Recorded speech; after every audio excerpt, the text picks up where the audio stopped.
Good morning. अखोई ngasi लेबाव को निमित की कार्ड के मैसेजिंग मिनर से लेबाव को निमित अहमद लेबाव को निमित की नंबर से 69 लेरे अदुगा अखोई कलर दना रेड कलर गुंबा दुमाइने शिना बिबे याई को अदो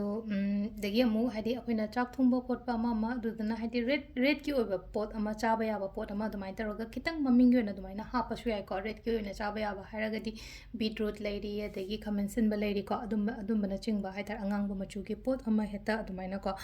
अदो अहमद अखोगी कार्ड की मैसेज येंगसे को अदुगा टाइमिंग अफबसु हाइफेट येंगसे को ngasiगी ओइना पुंगबम नोमगी पुंगबम को दो हाइफेटंग येंगिनरसे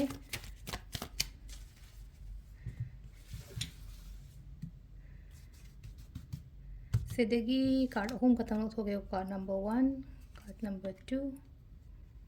कार्ड नंबर 3 को अहम अनीसुब अहुम सुब को हाइदि 3 कार्ड से लेरे को अम्मा खनबीरसे को हाइदि 1 सेकंड से 2 सेकंड से नत्रगा 3 सेकंड से हाइबदो को फर्स्ट कार्ड से लेसे को होटनाबा ngasi की ओइना हा नुमित की ओइना यंगबनिना को हाइदि थबक यामबा थौ यामबा चैलेंजिंग यामना लेबा कॉम्पिटिशंस यामना लेबा थबक तौ मतमदा वास वागनी को खतंग को हाइदि खतंग थबक यामना चिनबे याई को थबक चिल थबक चिनबा हाइबा यात्रदि आई केनोमा होटनाबदो आई करियर की मतंग दो ओइरो आई बिजनेस की मतंग दो ओइरो को अदो अइना होनरिबा अइना तौरिबा खोलिबा मयाम दो लोइनमक हाइतारे एंगोंदा रिजल्ट रिवॉर्ड सोइदना फंगनीबा माइ पाकपा हाइरसिने को माइ पाकपा ओइबदो अदुमाइना ओइन ओइ को हाइदि अल्टीमेटली आई मंगोल ओइबा एंगोंदा फाबा ओइबा लाप ओइन ओइ को नंबर 2 से यामना पॉजिटिव ओइ को से लाइसे को नंबर 2 से पॉजिटिव ओइना हाइदि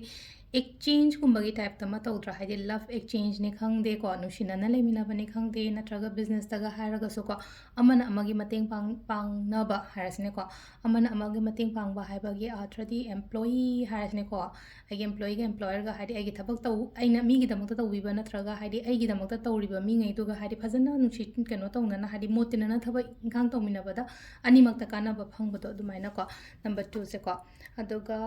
आइसे सिदा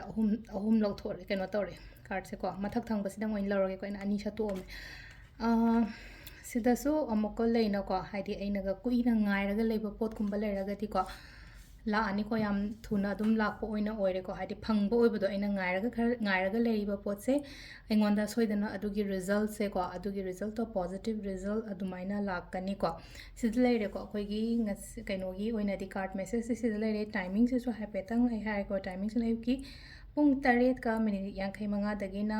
बारोगा मिनट यांखै फाउंग लेरे अदगी अमु अनि गा मिनट को निपान दगिना पुंग मरी गा मिनट तरु फाउंग लेरे को अदगी उंग तरे का मिनट तरु तैना निपान गा मिनट कुन तरे फाउंग लेरे तगी मापन गा मिनट फु मापन दैना पुंग अम्मा गा मिनट यांखै मंगा फाउंग लेरे को सिसिना खोगी ngasi की ओइना अफब टाइमिंग को अदो से लेरे खोगी डेली कार्ड मैसेज से मैं थैंक यू